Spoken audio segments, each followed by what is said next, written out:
Bonjour, on explore aujourd'hui le numéro 5 de la revue Planète.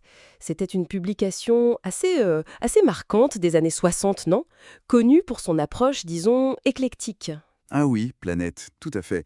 Une revue connue pour son mélange audacieux, parfois un peu déroutant, de science, d'histoire, de prospective. C'est ça. Et donc, nos sources, ce sont des extraits de ce numéro 5 en particulier, l'édito, des articles. L'objectif, c'est un peu de saisir l'esprit de la revue et les débats qu'elle a pu susciter. Absolument. Planète, elle se voulait une revue de bibliothèque un peu hors norme. Elle cherchait à faire des ponts entre des domaines très variés, la science bien sûr, mais aussi ce qu'ils appelaient l'histoire invisible, les arts, la littérature. Hmm. Et ce numéro 5, il s'ouvre avec un titre assez provocateur de Louis Pauwels, le directeur, Faut-il brûler Planète? Ah oui, ce fameux édito Jevaux. Il répondait directement aux critiques, c'est ça? Des critiques assez virulentes apparemment. Exactement. Pauwels y expose trois grandes accusations principales qui étaient faites à la revue. Et la première, elle venait des surréalistes. C'est bien ça. C'est ça. Pour les surréalistes, enfin les héritiers d'André Breton, Planète participait à un vaste complot contre Oh, l'homme. rien que ça. Oui, en gros, il leur reprochait un optimisme scientifique un peu naïf. Et il qualifiait le réalisme fantastique, qui était un peu le concept phare de Planète, Oui, ce mélange de réel et d'étrange. voilà, il qualifiait ça d'obscurantisme. Pauwels, lui, il rétorque, il dit que les surréalistes sont restés un peu figés sur Freud, sur l'infini obscur de l'inconscient, D'accord. et qu'ils ignoraient les nouvelles frontières du savoir, ce qu'il appelle l'infini clair. Pour lui, la curiosité humaine, le moteur de Planète, eh bien, elle est évolutive, et donc il va jusqu'à dire divine. Intéressant ce choc des avant-gardes en quelque sorte. Bon, et la deuxième critique. C'étaient les rationalistes purs et durs. Oui, les rationalistes militants.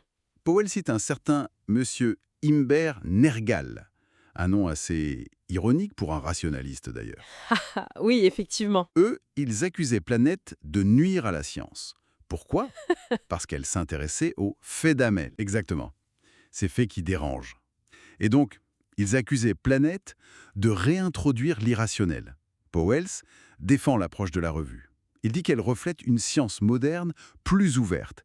Il cite même le biologiste Rémi Chauvin Ah ouais. pour souligner qu'il ne faut pas forcément rejeter un fait juste parce qu'on ne peut pas l'expliquer sur le champ. Logique. Et enfin, il y avait une troisième salve de critiques, plus idéologique. Oui, une critique qu'on pourrait qualifier d'intégriste, portée par Pierre Vérion.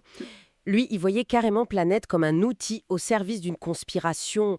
Ah bon? Oh, Laquelle? une conspiration de sociétés secrètes, de puissances financières, tout ça visant à établir une sorte de contre-église, un gouvernement mondial. Carrément. La totale. Voilà.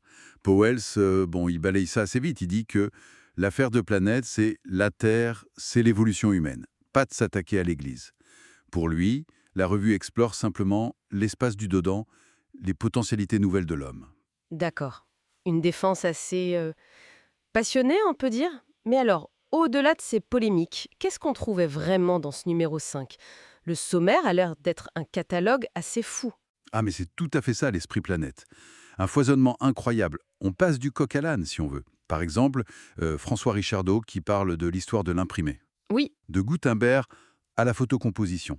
Et ce qui est fascinant, c'est qu'il suggère que ces nouvelles technologies, eh bien paradoxalement, elles pourraient ramener une liberté, une créativité, un peu comme au Moyen Âge, avant l'imprimerie de masse. c'est une idée assez contre-intuitive du progrès technique. Tout à fait. Et il envisage déjà un après-livre, une réflexion sur les médias qui résonne encore pas mal aujourd'hui, je trouve. C'est sûr.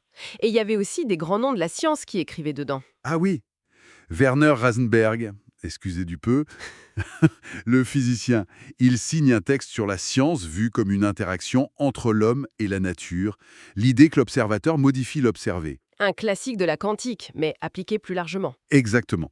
C'est ce mélange des genres qui est typique de Planète.